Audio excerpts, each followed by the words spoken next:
नमस्कार दोस्तों। पिछले वीडियो में हमने बात की थी पुराने पेपरों की। पुराने पेपर जो आजकल के जो एग्जाम हो रहे हैं, हम जानते हैं कि पुराने पेपर उनके लिए बहुत इंपॉर्टेंट है, क्योंकि पुराने पेपरों से काफी क्वेश्चन रिपीट होते हैं। जैसे ये क्वेश्चन भी हम देख पा रहे हैं कि शुष्क बर्फ जो है, शुष्क बर्फ क्या है। ये क्वेश्चन देखो आप, आर एस प्री एग्जाम 2012 के अंदर आया हुआ है, और पीएसआई एग्जाम 2002, 2007, 2011 के अंदर आया हुआ है। इसी तरह से ये डिप्टी कमांडेंट एग्जाम 23/8/2020 के अंदर आया हुआ है। स्टेनोग्राफर के एग्जाम में 2013 के अंदर आया हुआ है। तो इस तरह के क्वेश्चन जो होते हैं, पुराने पेपरों के क्वेश्चन, वो क्वेश्चन काफी बार एग्जामों के अंदर देखा जाता है कि रिपीट होते हैं। तो इस वीडियो के अंदर हम जो है इसी तरह के पुराने क्वेश्चनों की बात करने वाले हैं। तो प्लीज इस वीडियो को आप ध्यान से देखिए, और अगर वीडियो अच्छा लगे तो सपोर्ट कीजिए, इस चैनल को सब्सक्राइब कीजिए। जी देखिए, पहला क्वेश्चन है हमारा, शुष्क बर्फ है। शुष्क बर्फ क्या है? तो ये क्वेश्चन है, जमी हुई बर्फ है, या जमी हुई ठोस कार्बन डाइऑक्साइड है, या जमा हुआ पानी है, या जमी हुई ऑक्सीजन है। तो इसका जो सही आंसर होगा वो 2 नंबर होगा। शुष्क बर्फ हम जो है ठोस CO2 जो होती है, ठोस CO2, उस ठोस CO2 को क्या कहा जाता है? शुष्क बर्फ कहा जाता है। ठीक है, चलिए नेक्स्ट क्वेश्चन है हमारा। अगला क्वेश्चन क्या है? देखिए, अगला क्वेश्चन है, निम्नलिखित में से एक को भारी जल कहा जाता है। भारी जल किसको कहा जाता है? H2O को कहा जाता है, या T2O को कहा जाता है, या D2O को कहा जाता है, या H3O को कहा जाता है। तो भारी जल जो होता है वो होता है D2O। इसको बोला जाता है ड्यूटीरियम, ड्यूटीरियम ऑक्साइड। क्या बोला जाता है? ड्यूटीरियम ऑक्साइड बोला जाता है, ड्यूटीरियम ऑक्साइड। हम जानते हैं कि हाइड्रोजन जो होता है, उस हाइड्रोजन के 3 समस्थानिक होते हैं। कितने समस्थानिक होते हैं? 3 समस्थानिक होते हैं। एक प्रोटियम होता है, एक ड्यूटीरियम होता है, और एक ट्राइटियम होता है। इसमें प्रोटियम जो होता है वो हाइड्रोजन के गुणों से सबसे ज्यादा मैच करता है। उसके बाद ड्यूटीरियम होता है, और ट्राइटियम जो होता है वो रेडियो एक्टिव होता है। तो ड्यूटेरियम से जो जल बनता है, उस जल को हम कहते हैं बारी जल। क्या कहते हैं? बारी जल। और जो समस्थानिक होते हैं, समस्थानिकों के लिए आता है कि वे तत्व के ऐसे भाग होते हैं जिनके परमाणु क्रमांक समान होते हैं। परमाणु क्रमांक समान होते हैं, लेकिन द्रव्यमान संख्या उनकी क्या है? अलग होती है। उन तत्वों को हम जो है क्या कहते हैं? समस्थानिक कहते हैं। उनको हम क्या कहते हैं? समस्थानिक कहते हैं। ठीक है। तो ये हाइड्रोजन का समस्थानिक है ड्यूटेरियम, और उससे जो जल बनता है उसको हम कहते हैं भारी जल। ठीक है। तो इसका आंसर हो जाएगा 3 नंबर, D2O, भारी जल। नेक्स्ट क्वेश्चन है अपने पास। अगला सवाल क्या है? पुराने चित्रों को संरक्षण, पुराने चित्रों का संरक्षण किस ऑक्सीकारक के द्वारा किया जाता है? H3O+, H2S, H2O2, H2PO4। तो यहाँ पे जो पुराने चित्रों का संरक्षण है वो H2O2 से किया जाता है। इसको बोला जाता है हाइड्रोजन परऑक्साइड। इसको क्या बोला जाता है? हाइड्रोजन परऑक्साइड, हाइड्रोजन परऑक्साइड बोला जाता है। इस हाइड्रोजन परऑक्साइड के द्वारा जो है पुराने तेल चित्रों को साफ करने के अंदर या उनका संरक्षण करने के अंदर इसका उपयोग किया जाता है। ठीक है। H2S ये हाइड्रोजन सल्फाइड है, और H3O+ ये हाइड्रोनियम आयन होता है, जो अम्ल जल के अंदर जब घुलते हैं तो H+ आयन देते हैं, या H3O+ आयन देते हैं। ठीक है। चलिए नेक्स्ट क्वेश्चन है अपना। अगला सवाल क्या है? देखिए आप, अगला सवाल है, किस को मैग्नीशियम का दूध कहा जाता है? यानी कि मिल्क ऑफ मैग्नीशिया कहा जाता है। किसको जो है? Milk of magnesia, milk of magnesia कहा जाता है। ठीक है। तो इनमें से किसको मिल्क ऑफ मैग्नीशिया कहा जाता है? आप देखिए, MgOH का हॉल्टोइस, या MgO को, या MgCl को, या इनमें से कोई नहीं। तो MgOH का हॉल्टोइस जो होता है मिल्क ऑफ मैग्नीशिया कहलाता है। तो इसका आंसर क्या हो जाएगा? 1 नंबर हो जाएगा। ठीक है। चलिए नेक्स्ट क्वेश्चन है अपने पास। अगला सवाल क्या है? साधारण नमक का रासायनिक नाम क्या है? साधारण नमक कौन सा होता है? NaCl होता है। इसका रासायनिक नाम क्या है? Sodium chloride. तो सही उत्तर क्या हो जाएगा अपना? 1 नंबर, सोडियम क्लोराइड। चलिए नेक्स्ट क्वेश्चन है अपने पास। अगला सवाल क्या है? खाने का सोडा है, खाने का सोडा, खाने का सोडा हम किसको बोलते हैं? सोडियम कार्बोनेट को बोलते हैं, या सोडियम बाइकार्बोनेट को, या सोडियम सल्फेट को, या सोडियम हाइड्रोक्साइड को। हम जानते हैं कि सोडियम कार्बोनेट जो होता है उसका सूत्र होता है Na2CO3, Na2CO3 होता है। सोडियम सल्फेट जो होता है NaSO4 होता है, सोडियम सल्फेट Na2SO4 होता है, ठीक है। और सोडियम हाइड्रोक्साइड जो होता है वो NaOH होता है। और सोडियम बाइकार्बोनेट क्या होता है? NaHCO3 होता है, NaHCO3।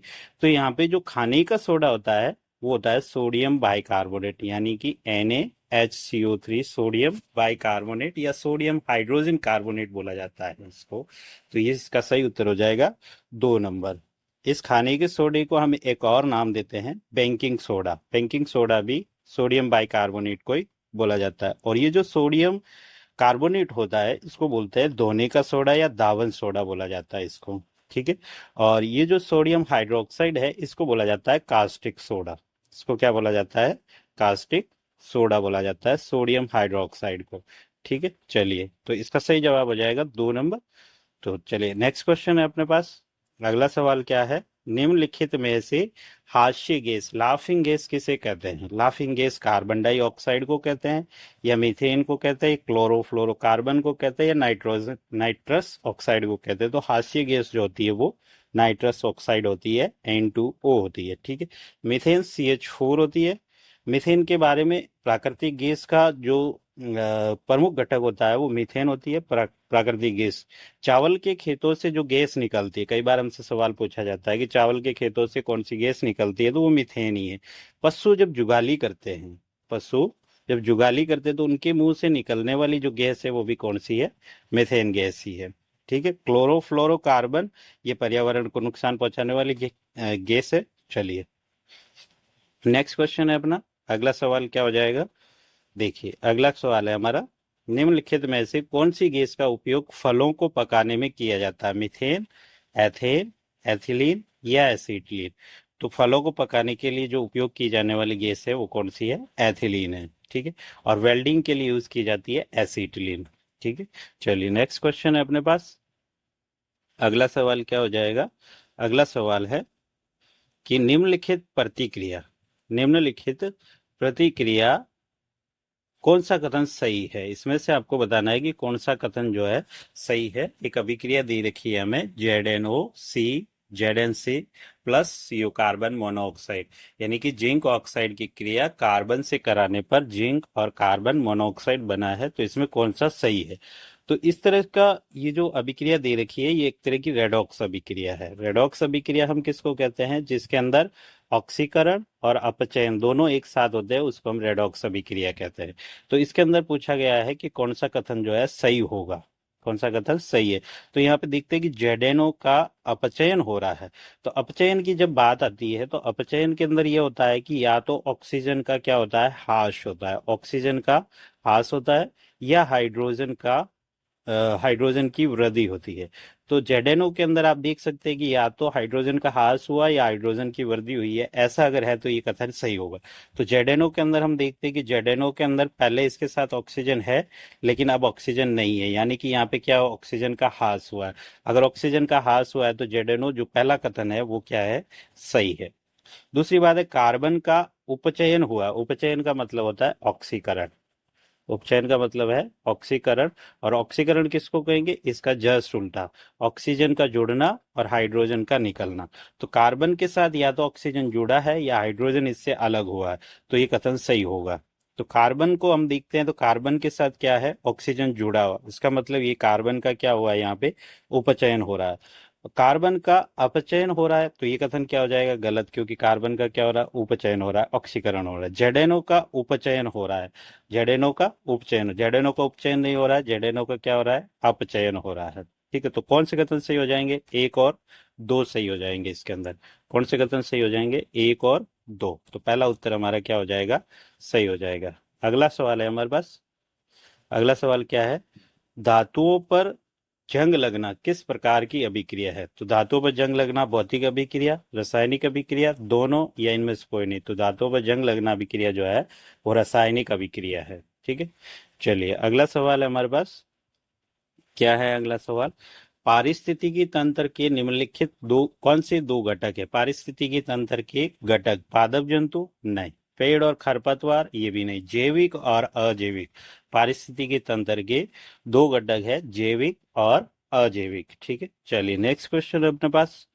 अगला सवाल क्या है?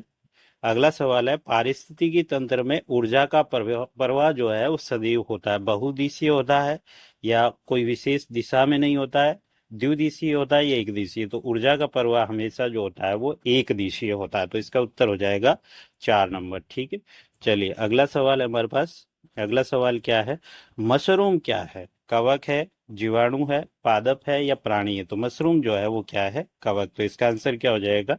1 नंबर हो जाएगा। अगला सवाल, नेक्स्ट क्वेश्चन क्या है, लाइकेन मिश्रित जीव है जो बने होते हैं। लाइकेन किसके बने होते हैं?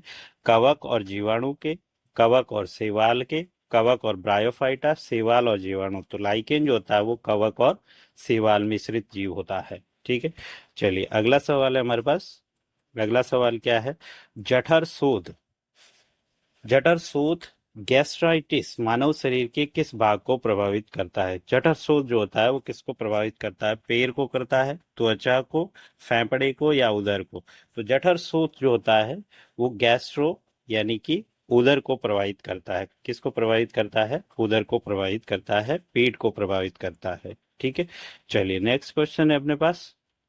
अगला सवाल क्या है, पेनिसिलिन स्रोत है। पेनिसिलिन किसका स्रोत है? बैक्टीरिया का, कवक का, प्रोटोजोआ या शैवाल? तो पेनिसिलिन जो है कवक से बनाया जाता है, नोटिटम कवक जो होता है उससे पेनिसिलिन को बनाया जाता है। ठीक है, तो इसका आंसर हो जाएगा 2 नंबर। नेक्स्ट क्वेश्चन अपने पास। अगला सवाल क्या है, वायरस जनित संक्रामक रोग है। वायरस जनित संक्रामक रोग है, वायरस से कौन सा होता है? मोतीजरा होता है, हैजा होता है, क्षय होता है या खसरा होता है?